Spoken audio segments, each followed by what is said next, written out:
Selles osas räägime, mis on inimtegur ning kuidas mõjutab inimtegur mehitamata lennunduses toimuvaid protsesse. Inimteguri mõiste katab kõike, mis puudutab inimest ja inimese suhet ümbritseva ning iseendaga.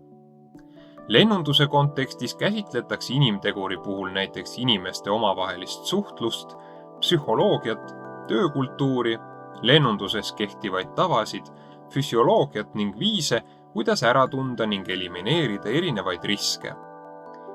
Inimtegurist rääkides tuleb mõista, et iga inimene on erinev ning seega on erinev ka reaktsioon mõjuritele.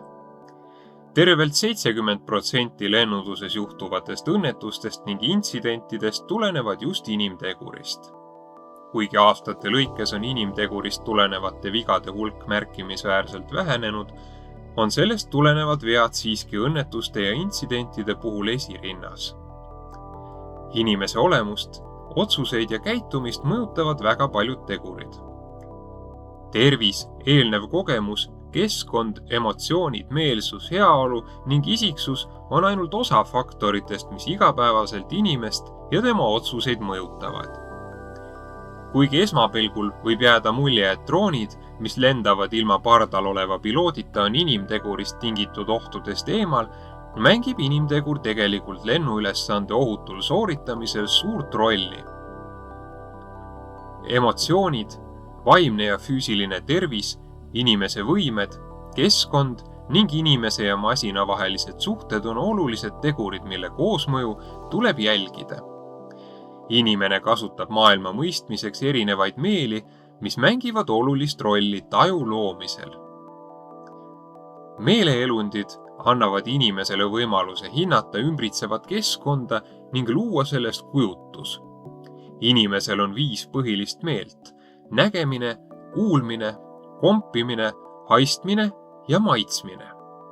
Meeleelundite kaudu saadava informatsiooni töötluse põhjal teevad inimesed otsuseid, loovad mälestusi ning reageerivad olukordadele.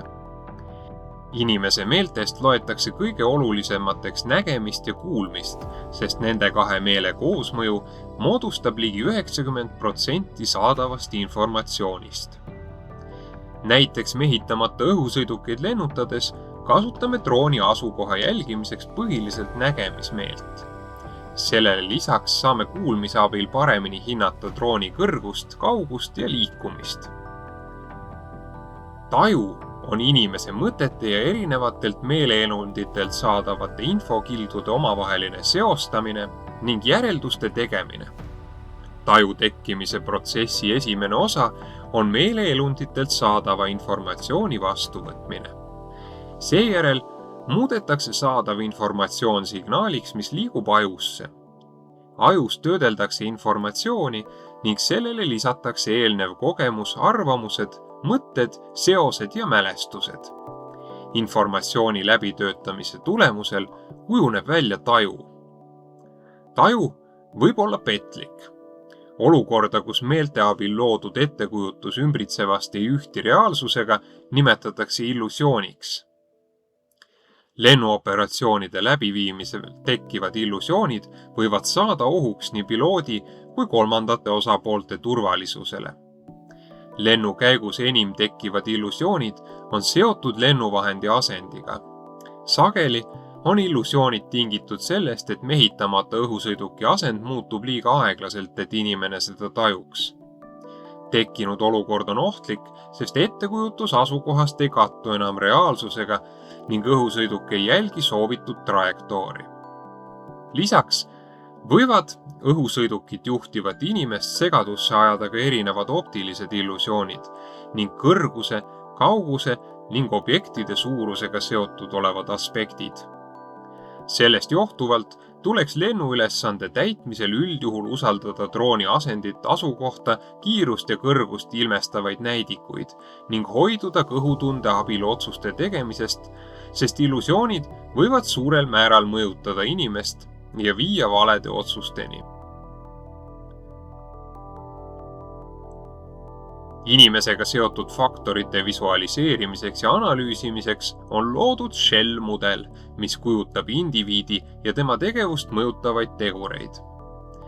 Mudel aitab kaardistada kitsaskohti ja määrata toimunud vigade juurpõhjuseid. Selleks, et paremini mõista, millised ohud mehitamata õhusõiduki kasutajat varitsevad, on loodud mudel, mis kirjeldab erinevate kriitiliste faktorite omavahelisi suhteid. Shell on mudel, mida kasutatakse erinevate lennuoperatsioonides olevate osapoolte suhete visualiseerimiseks. Shellis käsitletakse suhteid väljaspool inimest. Teostades drooniga ülesandeid, tuleb alati meeles pidada Shelli mudelit, sest see annab ülevaate kõikidest osapooltest ning nende osapoolte omavahelisest seosest ja sellest tulenevatest riskidest. Shell mudelis omab keskset rolli inimene ja kõige olulisemad inimtegurit mõjutavad suhted on toodud temaga seonduvalt. Inimene ja inimene suhe ilmestab drooni lendamisel näiteks piloodi ja vaatleja omavahelisi suhteid. Lisaks mängivad inimestevahelised suhted omavahel tähtsat rolli näiteks ametnike ja kaugpilootide suhtlusel.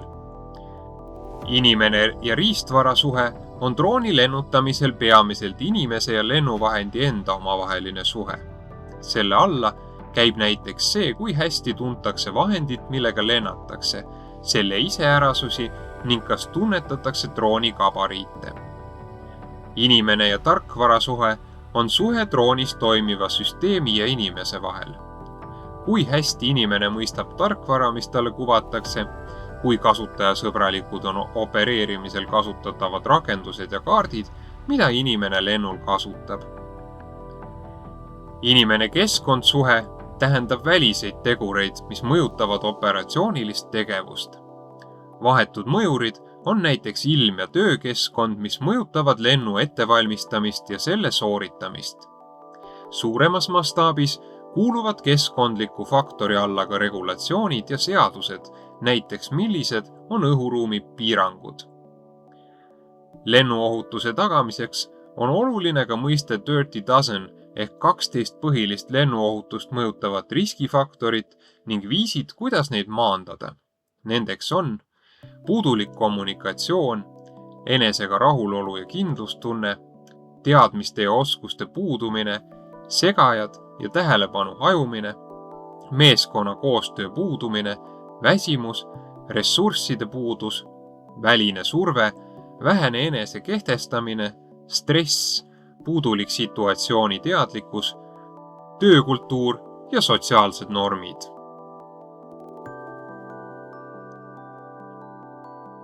Teabevahetus ehk kommunikatsioon on lennuohutuse seisukohast kriitilise tähtsusega. See aitab luua olukorra teadlikkust, väljendada muresid, teadmisi, hoiakuid ning jagada informatsiooni erinevate osapoolte vahel. Inimsuhtlusel on 4 komponenti, mida tuleb silmas pidada. Inimestevaheline suhtlemine on vältimatu. See tähendab, et mingil tasandil toimub suhtlus igal juhul. Näiteks lennates väljaspool otsenähtavust peab piloodil olema kahepoolne side vaatlejatega. Inimestevaheline suhtlus on pöördumatu. Erinevaid suhtlemisel edastatavaid signaale ei saa tagasi võtta. Inimestevaheline suhtlus on kompleksne. Suhtlus toimub sageli korraga mitmel tasandil, ehk inimesed suhtlevad omavahel erinevatel viisidel, kasutades kehakeelt ning sõnu. Olulist rolli mängib ka tonaalsus.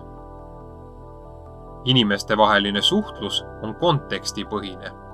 Suhtlus võib erineda vastavalt olukorrale, kultuurile, omavahelistele suhetele, kuid ka psühholoogilistele või füsioloogilistele vajadustele.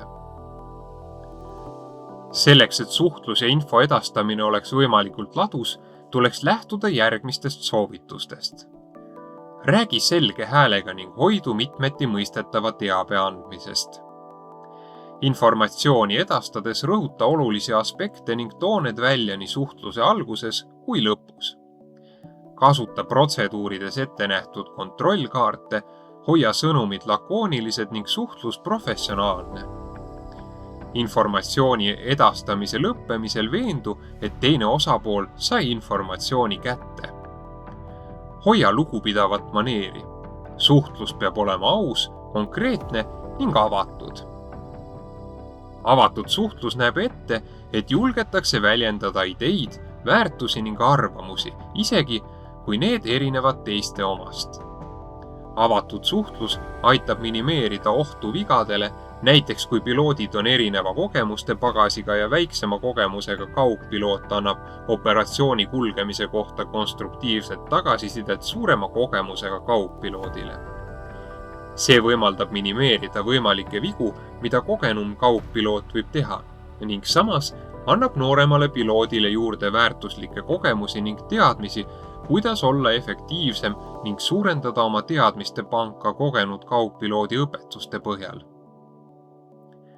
Enesekehtestamine ja enesekindlus. Suhtlemisel mängib olulist rolli enesekindlus. Enesekindluse puudumine võib tekitada olukordi, kus piloot ei suuda vastu võtta vajalikke otsuseid. Piloot peab tegema kõik endast oleneva, et tagada õhusõiduki ohutu opereerimine nii endale kui ka teda ümbritsevale keskkonnale ja inimestele.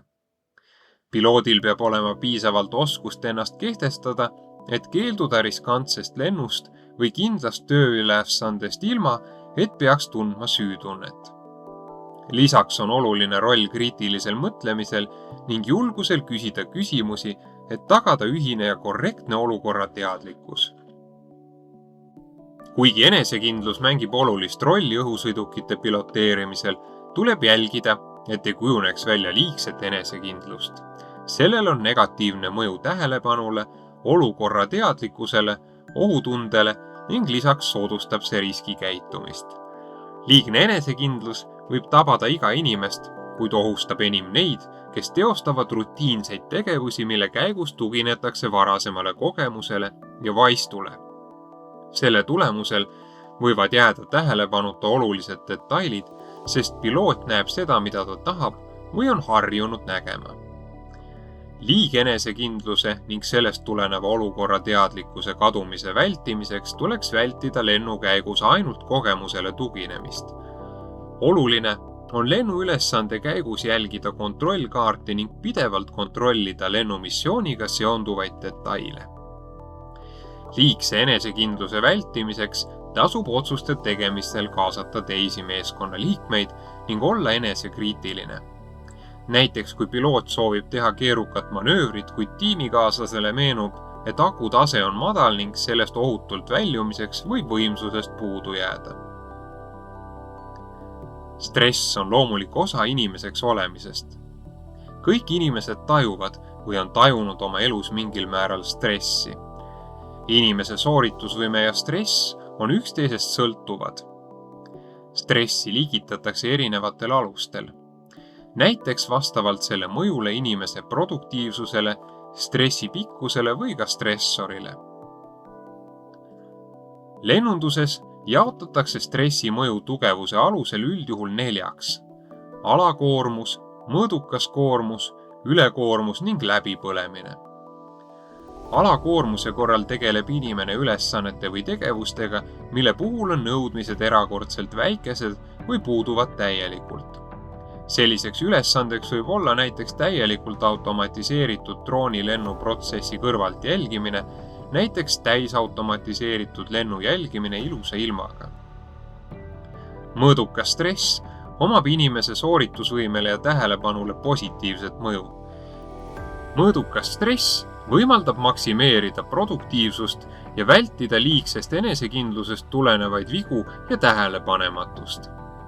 Näiteks päeva esimese õhkutõusu ajal on olukord tavalisest pingelisem ja tähelepanu on fokusseeritud piloteerimisele. Juhul, kui ületatakse stressi kriitiline lävend, tekib ülepinge. Ülepingel on negatiivne mõju inimese vaimsele ja füüsilisele tervisele. Keerulises olukorras tegeledes mitme asjaga korraga, liigselt kiirustades ja ülimalt pingelises situatsioonis hakkavad tekkima vead, mistõttu halvenevad inimese sooritusvõime ja tähelepanu. Näiteks tuleb kaugpiloodil läbi viia uudset lennumissiooni äärmiselt keerulistes meteoroloogilistes tingimustes, olles suure ajasurve all. Kaugpiloot koondab seetõttu kogu tähelepanu piloteerimisele, kuid suure pinge tõttu ei kohalda kontrollkaarte ning unustab jälgida lennu parameetreid, mistõttu väljub lubatud piiridest. Pideva ülepingega mittetegelemise korral toimub läbipõlemine, millest taastumine võib olla pikaajaline protsess. Igasugune stress on akumuleeruv ning selle tervislikus vahemikus hoidmisega tuleb teadlikult tegeleda. Kui stressiga ei tegeleta, on esimeseks nähuks vaimne ja füüsiline väsimine. Lisaks võib see rikkuda une kvaliteeti, otsustusvõimet, soodustada haiguse ning depressiooni teket ning tuua esile tujude kiiret vaheldumist ning üldist väsimust. Stressi vastu puudub ühene lahendus ning iga inimene peab leidma endale sobiva viisi, kuidas tervislikult stressiga toime tulla. Üldlevinud vahendid selleks on piisav puhkamine, hingamisharjutused, sport ning tervislik ning mitmekülgne toitumine. Juhul, kui stress on saavutanud mõõtmed, kus tunned, et see pärsib lennundusohutust, tuleks lennuülesannete teostamisest loobuda ning vajadusel puhata või otsida professionaalset abi. Enne drooniga lendamist aitab tervislikku sobivust hinnata I am safe akronüümil põhinev kontrollkaart. Akronüümis tuuakse välja 6 lennuohutust mõjutavat tegurit, millele tuleks enne lendu mõelda. I ehk illness, kas olete terve? M ehk medication, kas olete tarvitanud ravimeid, mis pärsivad sooritust? S stress, milline on stressi tase? A ehk alkohol, kas olete tarbinud alkoholi? F ehk fatigue, hinda, kas oled piisavalt puhanud lennuülesande täitmiseks? I ehk emotion, milline on sinu vaimne olek? Kuigi droonid on suuresti automatiseeritud, on inimtegur kriitilise tähtsusega nende sujuva ning ohutu lennuoperatsiooni tagamisel. Olgu see siis planeerimine, juhtimine või tehniliste rikete lahendamine, inimese roll on asendamatu. Selleks, et minimeerida inimtegurist tulenevaid riske, tuleb olla kursis inimvõimete ning erinevate inimest puudutavate teguritega.